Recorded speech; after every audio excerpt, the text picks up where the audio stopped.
Welcome to the Climate Finance Podcast.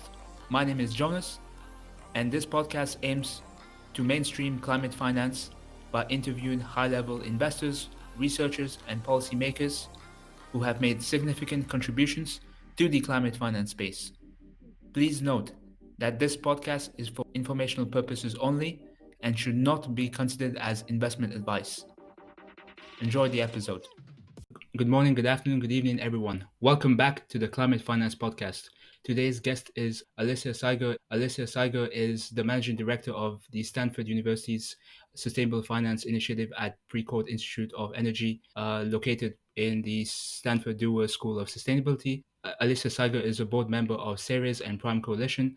She's also a Sustainability Advisory Council member at Pacific Gas and Electric Company. She previously served as the co-chair of the State of California Climate-Related Risk Disclosure Advisory Group, and also as a member of the New York State Decarbonisation Advisory Panel. Alicia Seiger has a dual bachelor's degree in environmental policy and cultural anthropology from Duke University and an MBA from Stanford Graduate School of Business.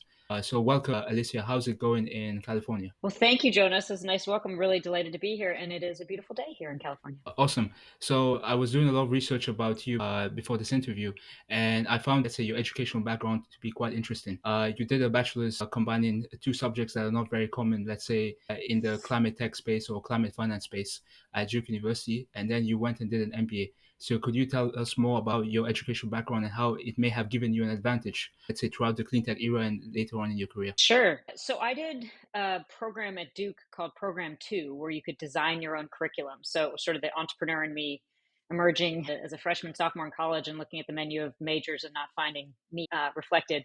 And so I basically combined the environmental science and policy major with cultural anthropology and a study abroad in Australia. And really what I was getting at was this question of the relationship between humans and natural systems. And it really evolved from sort of humans and the environment to business and the environment to now capital markets and climate. So that was the journey, the learning journey I went on. But this, now that you're seeing a proliferation of sustainability schools and sustainability majors, I mean, it was really that, but it didn't exist when I was in college. So I made it up. And can you tell us a bit about your experience? I know you worked briefly during the dot-com bubble, and then you went to business school. Yeah. So, I mean, really amazing experience to be able to design my own major at Duke. I was able to write my senior thesis on intellectual property rights as a means to preserve cultural and biological diversity for indigenous communities. Fascinating and really critical work to this day. But guess what? When you graduate from college and with that as your senior thesis, there's not a lot of places to go work that directly applies it, at least that I felt like was going to give me the kind of experience and opportunities that I was really seeking with that sort of entrepreneurial spirit and looking for a meritocracy and rapidly growing enterprise. And so this was in the mid-90s. I came back to the Bay Area where I'm from, the beginning of the dot-com boom. This was long before money was growing on trees and when the internet was still very new. I was the 9th employee at Flycast, which was a web advertising network, one of the first to play in that space. This was in a time where people had no idea what a banner ad was, let alone why you would want it. That was great from the perspective of scratching my entrepreneurial itches and building a new venture at an emerging sector of the economy. I worked with great people. It was super interesting. I had incredible opportunities. I was able to really grow and develop my professional skills. But at the end of the day, keeping the internet free was not my mission in life. I really felt I was drifting off course from what I really wanted to do in the world. And so I looked at MBA programs as a way to develop a toolkit, a network, some time to recharge and rethink and rechart a course back into this intersection of entrepreneurship and at this point, business and the environment. And so I had seen an article around the time I was applying to school, a global chocolate shortage because of unsustainable harvesting practices. And as a passionate consumer of chocolate, that was very upsetting to me, and took a leap and wrote my admissions essay on that to respond to the question of what matters most to you and why. Hoping that chocolate might also be a passion of some folks in admissions offices, and got lucky. And to this day, I've had a conversation with the then head of the admission. I'm one of the few people who's really doing what I said I was going to do in that admissions essay. But it really was, I saw it as a great opportunity to do those things and then set a new course afterward And it did. And I felt the GSB was the best place to do. One thing that's very interesting about your GSB experience is that you also took on board some academic activities like write business school case studies. And I was impressed that you wrote about like 22 business school case studies, if I'm not mistaken. And it ranges everything from search funds to Netflix and arena football leagues. And Yeah. so I'd be very curious, how did your MBA experience go about? But then after you finished your MBA, you joined TerraPass as the first employee. So you moved from chocolate to carbon offsets. How was that transition? Fun fact, we actually did an offset for a chocolate bar, which was kind of a peak career moment. So little clarification, the 22 case studies I wrote were as a case writer for the Center for Entrepreneurial Studies after I graduated. So while I was there, I was trying to intersect my passions. I was the co-president of the Environmental Management Club with the other member of the Environmental Management Club. It wasn't a particularly popular time for sort of a certain climate, were not words that went together, clean tech either. So this was really early days. This was still like the body shop, and so sort of environmentally friendly products kind of things was as close to intersecting business and the environment as the conversation was getting.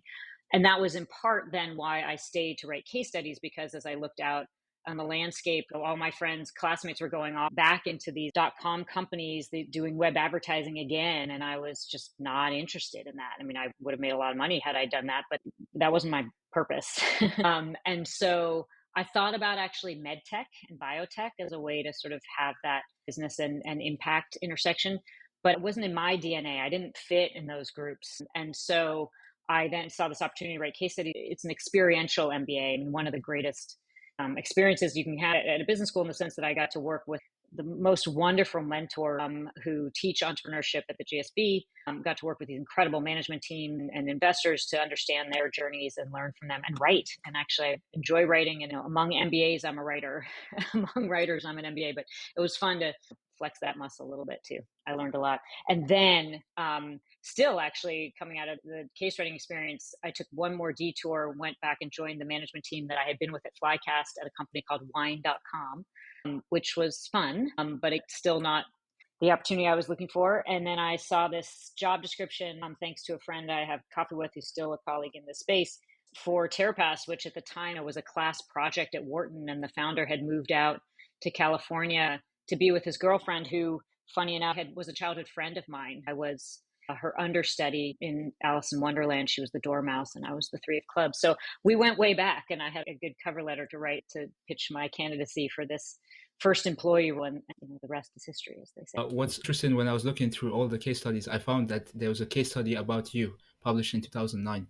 So could you tell us about your experience at TerraPass, and also particularly that case study in mind? Yeah, I mean, that was funny. Again, you did your homework so well. You unearthed things from my past I had forgotten. Yeah, so TerraPass was a wonderful experience. First time I felt in the flow of entrepreneurship and business and the environment, market-based solutions to climate. And we were on a roll, riding the wave of an increasing awareness of individuals' impact on climate, a new mechanism to purchase offsets as a way to restore the balance of your climate impact.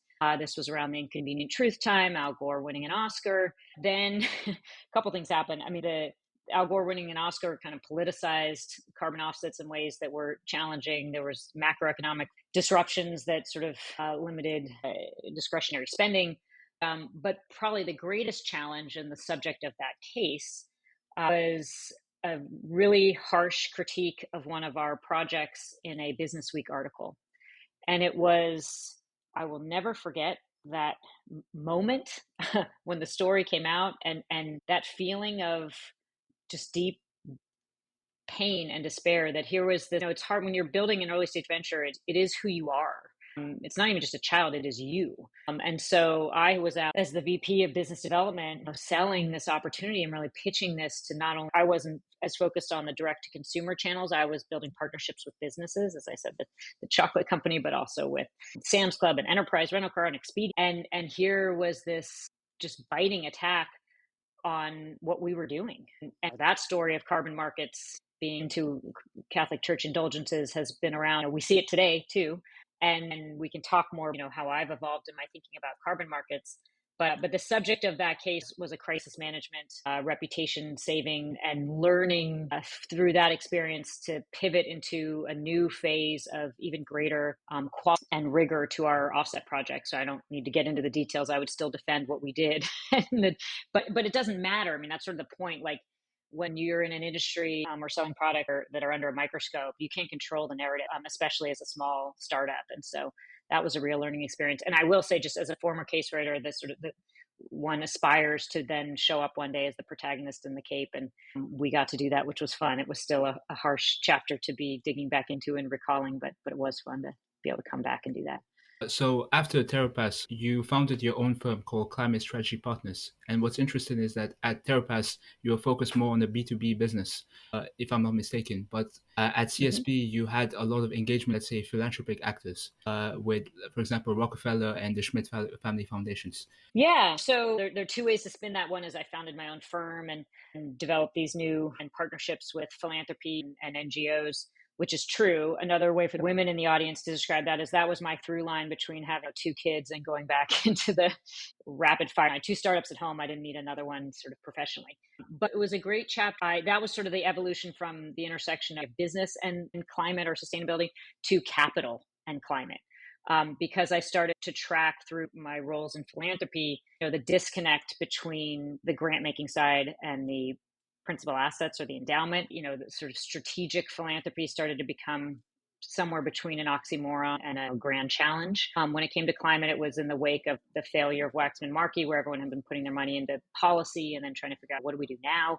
So that is where I really started to hone in on this question of how do you develop strategies for large pools of assets for these big asset owners that appropriately address climate risk and opportunity.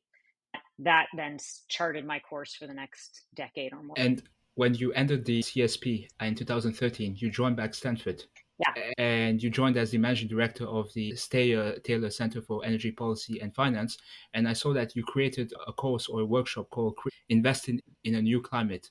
And during that same time, you also were publishing papers about connecting impact investing with federal clean energy incentives. Yeah. So with CSP, I had a number of clients who I was working with. The back to Stanford transition happened when I saw the announcement of the Steyer-Taylor Center as a joint initiative between the business school and the law school, looking at the intersection of energy and policy and finance. And that was very appealing given my background and the knowledge and experience I'd had working at a center on campus. Knowing that really these centers get stood up with great conversations between, the benefactor and the development office, and then there's a faculty member running it, but you have to make a there. And so I saw an opportunity to come back with my entrepreneurial interest and skills and make that something and really build the bridges between academics and market that are necessary for that work to have impact.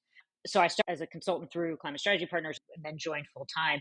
And at that time, the conversations there were sort of 2 frontiers. One was the divestment movement and conversation, and how do we move beyond the sort of yelling at each other and messages that fit a Post-it note to the more complex and challenging pursuit of decarbonization of portfolios and managing climate risk and opportunity. And so that Investing in a New Climate workshop series was our approach to that, to imagine bringing asset owners together by cohort and having a conversation where folks are in a learning posture and not yelling at each other to understand what does this mean? What do CIOs need to understand?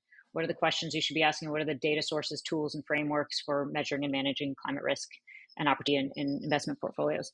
So that work then led down the path to, as you mentioned, New York and California, and now the book. And so that's sort of that pathway.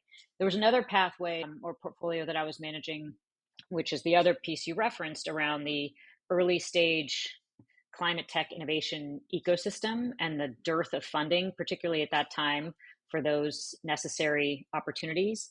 And so I got really excited about that too, particularly, both of these sort of stem from my experience in philanthropy and where I saw real disconnects and gaps in practice and where there was a need for intervention. And so that portfolio evolved into really developing in partnership with Prime Coalition and the Tomcat Center at Stanford and Activate Energy, formerly Cyclotron Road, CREO, this network of family offices, to really build this ecosystem to nurture and nourish the entrepreneurs and the ideas and innovations that were emerging to address the climate crisis. And so that was another body of work that I really delighted in. And we can say that was a success. I mean, now we're moving on to the next frontier of additionality and in thinking about how to get critical capital into or catalytic capital into critical project development gaps as we go to deploy these technologies. And then we can also continue the conversation about how that sort of investing in new climate risk disclosure conversation evolved into the work that I'm doing now. Awesome. Before we move into that, you mentioned Prime Coalition, and I saw in 2015 you had a paper on aligned intermediary, which I found very interesting.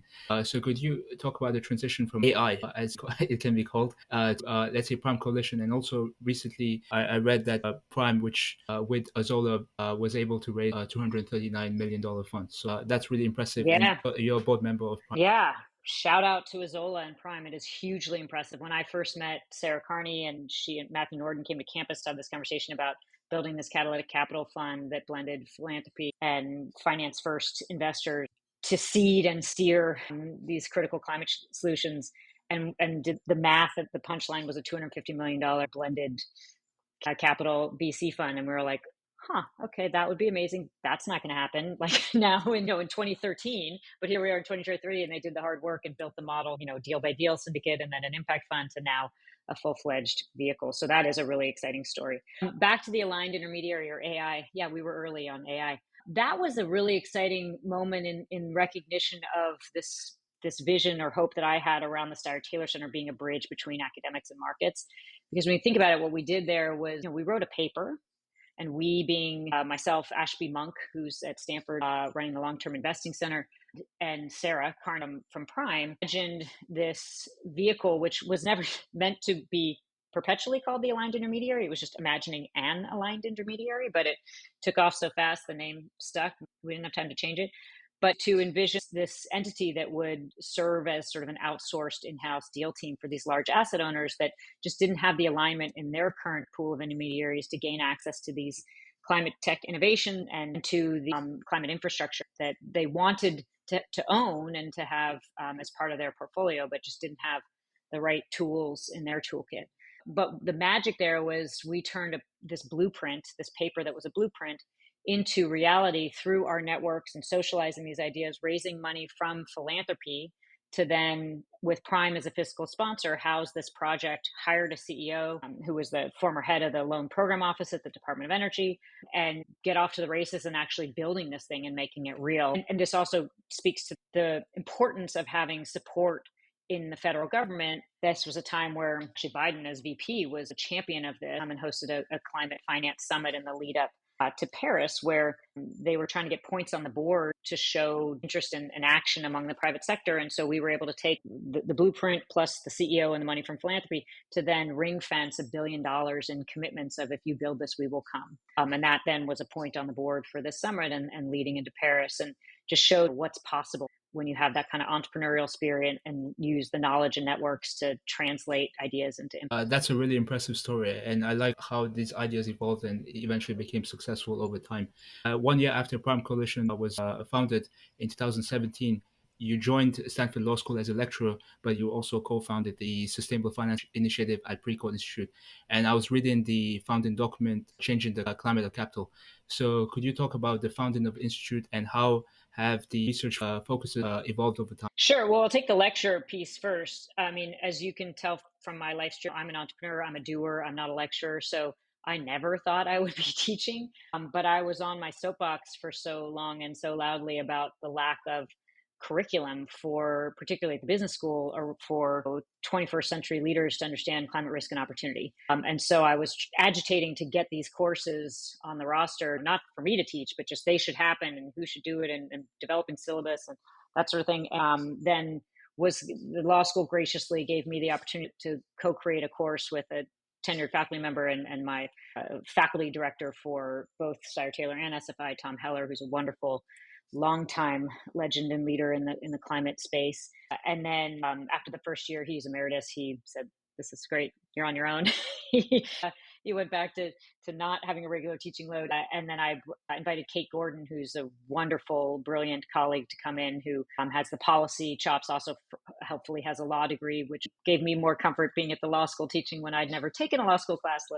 So we've evolved that course into something I think really special, and a group of alumni who've gone through it, who have gone on to do just miraculous, impressive things. And the value of that course is really in understanding the kind of systems level view of climate. And so many folks sort of dive headfirst into one piece of the puzzle. If you're not looking at the whole picture, you can sometimes nothing ends up being better than something.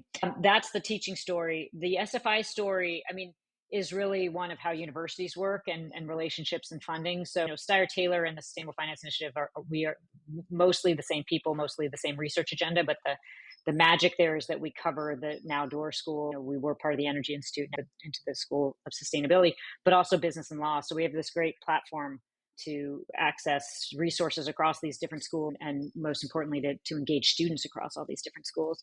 So that founding document really charted the course for what the research agenda would be at SFI. That has evolved over the years, and we can talk about where we are now. But it has been an exciting way to continue the work, expand the reach, and get more people involved. Yeah, I would like to delve deep, if I may, into how it evolved. When I read the founding document, I saw that there were four main research areas: catalyzing private spending, measuring, disclosing, managing climate risk, dealing with stranded assets, and transforming systems. And then I watched your most recent video on YouTube where you talked about E-Liability, which we'll cover later on. That it's the research agenda seems to be four parts: carbon accounting, carbon markets, transition pathways, and insurance. How did the research agenda evolve over time? Because I find this very interesting. Yeah, thank you for your interest, and you've done your homework. That is exactly right. It is a matter of staying on the frontier, and that is everything from seeing where the biggest problems are, and then there's a whole lexicon around those issue areas, and that is both, in a way to stay current and to connect, but it's also to just where you're conceiving of what are the core issues really clearly. And so while I would still stand by our four research areas from the original document, one of the things you'll see there, and you will see when we do update our website with the new focus areas, it's so intersectional. I mean, like catalyzing private capital covers so much of what we do inside of carbon accounting and carbon markets and transition pathways. It's all in the spirit of catalyzing private capital. This risk measurement and management piece, there can be broken apart in different ways. It's intersectional. And so it's keeping abreast of the frontier and the lexicon at the frontier. And the evolution of our thinking to arrive at greater clarity of what are the core issues. And the core issues as we see them now are carbon accounting, carbon markets, transition pathways, and then insurance. And frankly, transition pathways and insurance are both derivatives of these core issues of carbon accounting and carbon markets. And really, at the end of the day, it's carbon accounting. Like that is the foundation on which we can reconcile all the snarls that we're running into in the current practice of net zero. Awesome. I'd like to now move on to your book that was published in 2021 called Settling Climate Accounts, Navigating the Road to Net Zero. I really enjoyed the book, and I think I could break it down into two brackets. One was on data coverage issues, ESG, greenwashing, scope 3 accounting, and so on.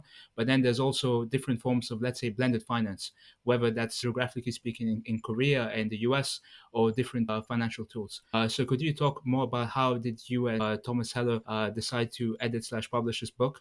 And what was the thought process behind this book? Yeah, I mean, it really comes down to COVID, actually, where we all were still and not traveling and gathering more frequently, actually, as a research team over Zoom, of course. And we started, we kept calling it a volume of work. I wouldn't go so far as to say book for quite some time, but we started to see how could with that sort of stillness, start to see how the different research agendas and investigations of our collective fellows were starting to paint a clearer picture and tell a story of what was going on, what is going on with net zero in practice. And so we were very intentional with that title of Settling Climate Accounts, in that we consider accounting in the triple sense of the word. So there's, accounting in its narrative form. So that first chapter is really the history of the climate action story and really situates us in time with the context of how we got here, which I think is so critical. I'm thrilled at the groundswell of interest now in getting involved in climate. And it's really important to know your history and know what dead ends we've already run into, how we ended up where we are, and how that should inform the road ahead. So that narrative piece is really important. There's not a lot of climate storytelling. So that was our attempt there. Then looking at accounting in its technical sense, and this is where you get into sort of the meat of the book and understanding net zero in practice and its rough edges in terms of making it all add up in the act of bookkeeping. And then account is the root of accountability in asking and starting to answer this question of who and how are we going to make this all add up. And then the takeaways from the book are really the identification of these, what we call 4 unsettled accounts that are going to continue to plague practitioners of net zero finance, because they're going to always struggle to add up. And these are the data, boundaries, timing, and obligations. We can come back and talk about that.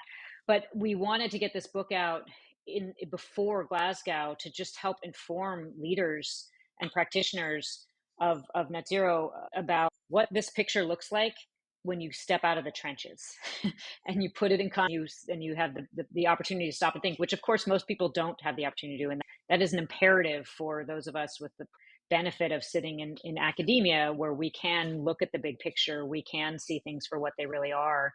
Most of us are not academics. Tom Heller certainly is, but he also left Stanford for 10 years and founded and built Climate Policy Initiative, which is one of the greatest think and do tanks you may not have heard of, but does really incredible and important and insightful work around the world. So that is what we should be doing with the privilege of at Stanford. So that was a very rewarding experience. Of course, there's writing a book and then there's selling a book, which we did the former. I'm not sure we really did the latter, but it is accessible through all university library systems if they have a Springer link. It is priced as though it's handwritten by one person over time, or more like a textbook. But we hope that people read and consume it. And we've had now our book jacket quotes, which were all great. But we were talking to someone who leads sustainability for one of the large Canadian pension plans. And his quote was, "If everyone had read this book before Glasgow, we would not be where we are now." It was a ringing endorsement. But it's also tricky, right? Because there's a lot of momentum, a lot of enthusiasm, and a lot of hopes and dreams in where we are now. So it's not always popular to be the one picking things apart. And certainly from my days at TerraPass, I know you never want to make the perfect the enemy of the good. You never want to be the one on the sidelines throwing stones at people who are out trying to do the hard work. This is not that, and I never want to be that. That said, we have achieved so much in this journey, but if you learn anything from the history of climate action, it's not a straight shot. There's always going to be the need for course corrections. And as long as we approach these activities with our eyes wide open, with good intentions and really profound understanding of systems, we can navigate it. I've enjoyed this interview so far. I'm interested how you wear multiple hats, one in academia, one in business, but you also have played a significant role in terms of public policy. And what I'm interested is in your work in both the state of New York and the state of California. So could you delve into that, please? Sure. I will say I have so much respect and admiration for folks who work in the public sector, and in particular, the good folks at these pension funds. Getting back to the chapter around foundation endowments and even university endowments, there's, with all due respect to my colleagues, there's sort of an elitism culture to those folks that just isn't there in the pension fund world. My experience was more curiosity and openness to exploring these questions more deeply and considering new ways of doing. And so that was really the story in New York, the story in California, of these large pension funds, certainly in response to stakeholder pressure, but also as their leadership started to dig deeper into these questions, in part thanks to those workshop series that we did. There really was a curiosity and a need to develop better tools and data sources and frameworks. And so this New York experience was a partnership with the governor of New York and the state controller to create this first ever decarbonization advisory to tackle these thorny questions of climate risk and opportunity in public pension funds. That was a great experience working with my colleagues there. We published, I think, a groundbreaking report at that time, set of beliefs and recommendations that really started to inform and galvanize, frankly, the kind of the disclosure TCFD work that followed, which makes it a little ironic that we'll get to where I'm saying it's time to evolve from there. But I hope, if nothing else, so far I've demonstrated that I'm always open to keeping an eye on the frontier and continuing to evolve. California was a similar exercise, but even more comprehensive in that it wasn't just looking at the state pension funds, PERS and STRS and UC Regents, but it was also looking in a groundbreaking way at the budget, looking at procurement. And that report I highly recommend. It's newer. The New York report is great too. Things have evolved since then, although you'll see the seeds of where we are now there. The California report was groundbreaking in its investigation of both the procurement and investment side, it informed the actions of the federal government on the same platforms and sets of activities. And so that was all really important work that I'm proud of and helped inform, again, my thinking and understanding of the limits of disclosure. After all that, I understand that disclosure is different than accounting. And these unsettled accounts that we identified in our book, and frankly, the book and the California report came out at the same time. So it took almost another year of thinking in understanding the problems. So if our book was a big diagnostic of all the ways in which net zero will add up, it was time to publish the solution, to really think deep on where to go from here. And that both New York and California helped inform my thinking around what's going to work, what's not going to work, and what other tools do we need to get. I would like to spend 1 or 2 more minutes on California, since you're a native Californian. You're a Sustainability Advisory Council member of the Pacific Gas and Electric Company, and you had some interesting points about that in your written testimony to the U.S. House of Representatives regarding the ESG issues related to that. And also, you've been vocal about the problem with the insurance markets in California fairly recently on LinkedIn. So I'd like to know your thoughts about the state of California in that regard. Yeah. Well, I guess a couple of things. I mean, with regard to PG&E and ESG, which is a sad but true punchline to the question of ESG is not the same as climate risk. Just ask PG&E. They had great ESG score and were arguably one of the first climate bankruptcies. This actually is it comes back to the unsettled account of data from our book, of recognizing that we still have poor sources of data for evaluating climate risk and opportunity. But also it comes back to this turn to risk, which a part of the narrative chapter of our book, which is, and this gets back to your question about insurance. One of the limits of what we call this turn to risk in our narrative of the climate action story is that risk can be transferred to the state. Trying to tag private actors with climate risk is a slippery slope or a jelly donut, whatever metaphor you want, where you get where you want to go, because firms can strategically transfer risk. And so this also gets back to why it was so groundbreaking and important. And frankly, the impetus that Governor Newsom had around doing this climate risk disclosure advisory group work is understanding that California is footing the bill. And so how do we become more resilient through better, again, data sources, tools, and frameworks? And so that's how those things tie together and tie back to the book and to the solution set that I'm excited to talk about when you're ready to ask. Yeah. Next up, at the more federal level with the SEC, you've written this interesting article, how the SEC's rules will and won't solve climate change. Yeah, and forgive me for the dog barking background if you can hear it, and the folks at home. She's very cute. She just has a little barking problem. Yeah, so I mean, this is interesting in that where we are with the SEC in some ways is sort of a pinnacle of success of the disclosure movement. But as I talk about there and think about it, sort of the careful what you wish for, where as we kind of walk this tightrope from voluntary climate action into compliance regimes, it's going to be necessary to make some changes to practice. There are things that work really well in the voluntary arena and things that start to turn on themselves in a compliance regime. And you can sort of end up with climate as a compliance function and lose all the kind of incentive, creativity, and flexibility and opportunity that's going to be necessary to stabilize it. So that is one of many frontiers where we need to start asking ourselves the question of when is disclosure useful and when is accounting necessary?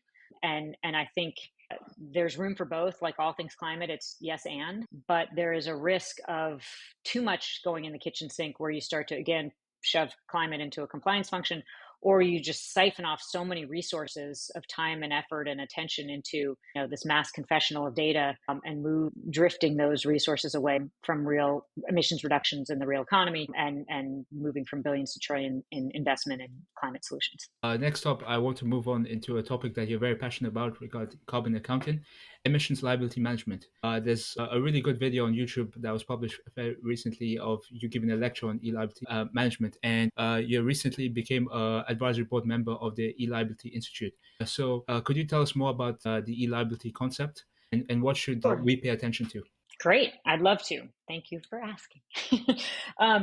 So one thing to keep in mind as I'm going to respond to this is that there are two big ideas here. And so we might need to separate them just to give your mind the chance to digest. But there's carbon accounting.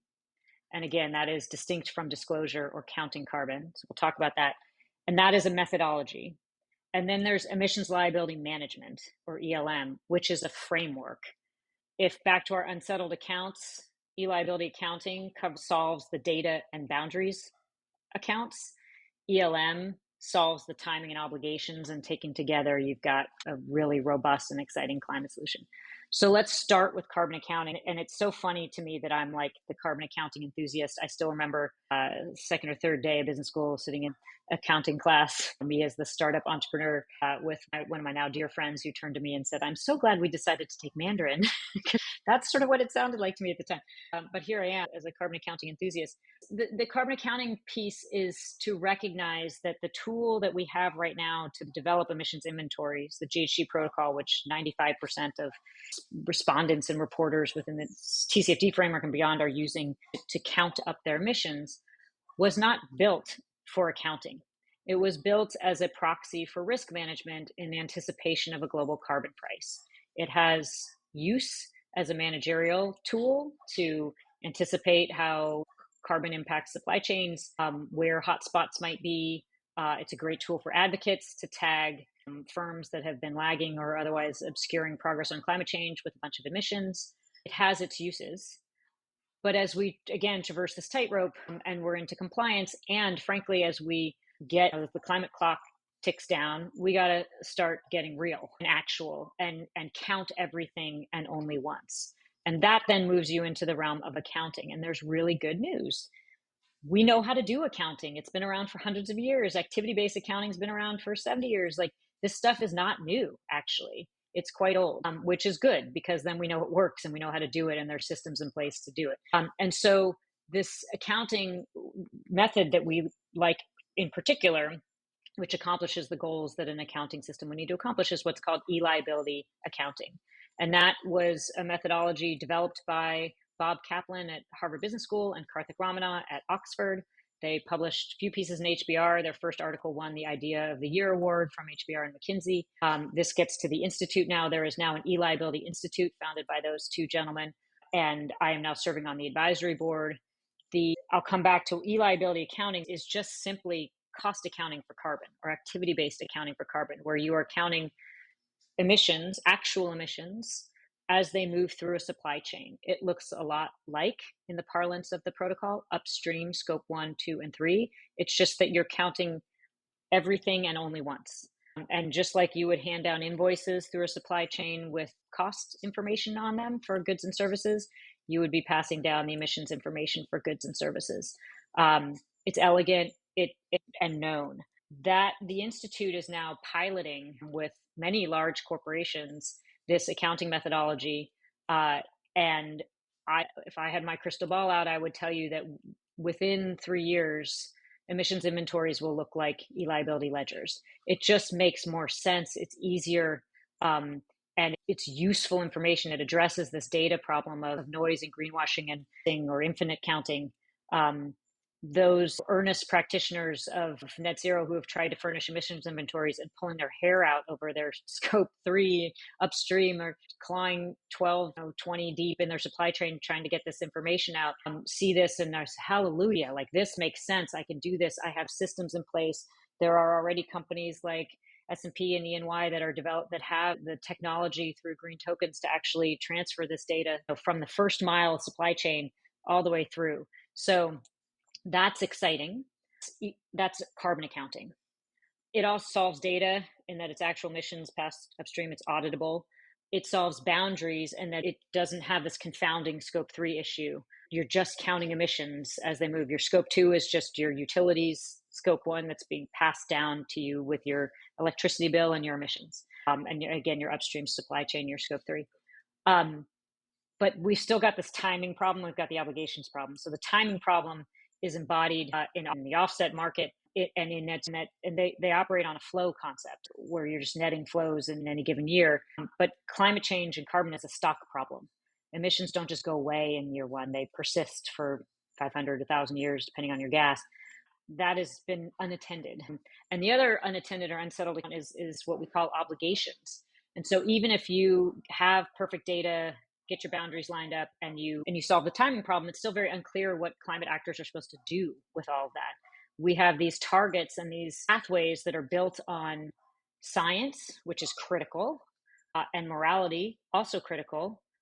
But as an allocator of capital with fiduciary duty, it is very difficult to make these trade-offs. And you're seeing this now with the anti-ESG backlash and anti-woke capitalism, let alone just sort of major international financial institutions starting to peel off the GFANs, is because when rubber meets, they're just stuck. And so this is where we have a solution. And I like to pause in this moment and sort of imagine that Stanford is known for its innovations in technology and science. And so what if I told you that Stanford had this innovation that could mobilize investment in decarbonization from billions to trillions? It could create immediate massive demand for carbon removal and address the temporal nature of nature-based removals and technology-based removals.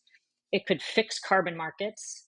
It could make transition pathway planning and pursuit something more than a Soviet-style central planning exercise. It could align corporate, national, and global carbon ledgers, which we've never done. And it could make net zero add up. You'd be like, great, I want to buy it. I want to invest. What is this? It's just a framework. It's emissions liability management. And it is really just taking that carbon accounting methodology and considering the other side of the ledger, making a balance sheet out of it. So you have your liabilities and you have your assets. And so firms and investors, instead of pledging net zero by 2050, whatever that means, not to say so cynically that they have no intention, but just like, how do you actually do that? What does that actually mean? And I think any earnest practitioner of net zero is confronted and confounded by those issues as we speak. This makes it real. It's to say, okay, I'm going to, instead of pledging net zero or to define my net zero pledge, I'm saying I'm going to own these emissions liabilities on my balance sheet. They are long duration liabilities. I'm going to own and manage a pool of duration matched removal assets. I now have very significant incentive to avoid emissions in my supply chain. So instead of going in the offset market and trading hypothetical counterfactuals that are certificates that I don't own and can't capitalize, I'm going to invest because it's cheaper for me to decarbonize my supply chain than it is to have to do a permanent duration liability removal. That's sucking CO2 out of the atmosphere and storing it in rock for 1,000 years. That's expensive. I now can spend, if that's $500 a ton, I can spend $499 a ton avoiding emissions in my supply chain with clear obligation and information. So you elegantly endogenize the cost of carbon into the global economy. There are lots of interesting questions and applications and areas for further research. We are piloting ELM 2 and learning by doing, but it's exciting to think about making net zero real. And what we're doing right now is hoping net zero is going to add up, and emissions liability management makes net zero add up. This is super interesting. How does ELM deal with Scope 3 emission challenges? Okay, so this question of what about downstream Scope 3 emissions comes up every time for understandable reasons, because if you were paying attention, you realize that what I just described was a methodology that gets you from cradle to gate. And of course, there's household emissions, right? And this is the story I love to tell to help people kind of get ready for this. Is there's a South Park episode where the kids try and find the evil monster behind Walmart that's destroying small businesses. And the kids search around, they found the room, they find the door, they find the box, they open it up, and it's a mirror. And the reality is, household emissions are real. We are burning fossil fuel, and someone needs to own that. And certain advocates are tagging the upstream, oil and gas or automotive or airlines with those, and that's a very effective advocacy tool. But when it comes to actually reducing emissions, the reality is a couple things. One, disclosure doesn't reduce emissions. These are estimates, and they can be highly gamed. My favorite example of this is in Europe with an automotive manufacturer in confronting an obligation to disclose Scope 3 emissions, changed the warranty of their spark plug 1,000 miles to 10,000 miles, and whoop, there goes all your Scope 3 emissions for the year. So we need to address this, but we need better tools to address it. And so that's where policy comes in. You need efficiency standards, you need mandates. You invite the question of, with carbon balance sheets, is California going to own its residents' emissions liabilities? Maybe, interesting. Maybe not, but at least they have the price signal of how to make decisions around policy of what are cost-effective policies if we know these emissions need to go to zero. And you also leave the door open for, in the net zero pledge world, if say Apple is a sustainability leader, they've got their zero ELM or balanced ELM phone that they're going to sell me. So from cradle to gate, I know that they've assumed the liabilities with duration matched assets for this phone. But they might go the extra mile and say, okay, we're going to make some assumptions about how you're going to use that phone, how long you're going to use it for, how much you're going to charge it, where you live, and what the emissions profile is of your power grid. So that's always going to be a voluntary, extra, unauditable, estimated activity. And that's great. And that's fine. We should encourage it. But that's sort of how attending to scope 3 is really downstream scope 3 is really a policy question. Another question that often comes up is, wait a minute, if the only thing that counts as a tradable asset and a removal asset are nature-based or technology-based removals, we don't have a lot of technology-based removals right now. Nature is critical, but again, this is for new removals, not avoided deforestation. What about avoided emissions? That is basically the carbon offset market as we know it today. I mentioned this earlier, but it's worth coming back. Avoided emissions are trading hypothetical counterfactuals. I've been at this a long time, seeing the challenges that have confounded the voluntary carbon market, the CDM market for decades. My concern is we are trying to address them again with the same questions and the same hope that somehow this time will be different. And what's so elegant about emissions liability management is it captures all of that activity that occurs within a supply chain. So all the fuel switching, all the avoided deforestation that occurs, or all the deforestation that occurs as a result of land use changes in a supply chain, material switching, all the stuff that's like stuck in green premium land right now, or now what people are calling scope 4 insetting. It's all capitalized through investment on a balance sheet in the form of lower liabilities. So you create real assets and capitalize these activities on a balance sheet, which enables the scaling up from billions to trillions. So I want to make sure people understand it doesn't ignore avoided emissions, it capitalizes them. And that's what we need for this stuff to be real. Right now, all the spend is marketing, advertising, and philanthropy. They don't own anything. It's not a real asset. It's a certificate that points to an activity that maybe happened. And with regard to forests, and again, back to the question of timing, under an ELM structure, if that forest that you owned burns up, you have an impaired asset. You need to have an adjustment on that asset to balance your balance sheet again. And then you have a new scope 1 emissions that need to be accounted for. So once you start to think of everything as an accounting problem, all these problems, again, that are confounding markets and investment and decarbonization become much more clearly addressed. Thank you for that very elaborate answer. And I look forward to see how the ELM concept evolves. And best wishes to you and your colleagues at the E-Liability Institute for your research. So we're now reaching the end of the interview, and I like to end this with closing questions, basically personal professional advice to our listeners. So there are 3 questions. The first one is, what's your advice to non-technical folks who want to transition to climate startups? Like, what would you advise your MBA students or your law students who want to get into climate? Yeah. Well, I'm a non-technical climate person who worked in an early stage venture, so it can happen. Not only can it happen, I mean, it is necessary, right? I mean, the technology, climate is so intersectional. It's not, you can't just solve the tech, you have to solve the system. And that means being conversational and being able to translate across technology, science, policy, finance. And it takes real athletes who can play these translational roles and who can ensure that intervention succeed within systems and are aligned within systems. And I would just say climate is everything. It is not an environmental problem.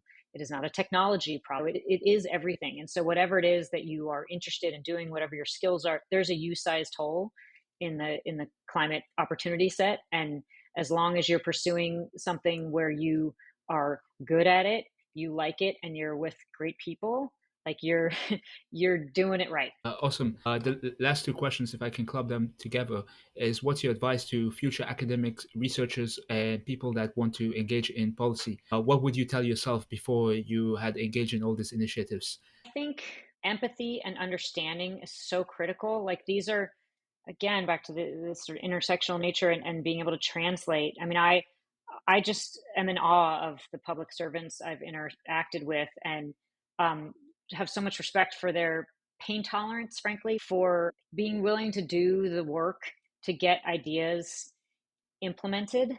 You can't just be right. you have to listen, you have to engage, you have to, again, within the sort of systems of human systems, sort of figure out how to move a system forward. And it takes all kinds, and it takes a great deal of empathy and listening, humility, and understanding. And there's a tendency within academia to just be right. And that doesn't cut the mustard. Like, you've got to have the hand out and teach and translate and empathize. Thank you very much for this great interview. I really appreciated listening about your career evolution. I think a lot of the listeners will get a lot of valuable lessons out of it, and also about the different reports and different concepts such as e-liability management. I wish a great summer in California. Thank you so much, Jonas. It's a real pleasure. Thank you for listening to another episode of the Climate Finance Podcast. For future episodes, please join our mailing list on www.climatefinance.xyz. I repeat, www.climatefinance.xyz. See you at the next episode.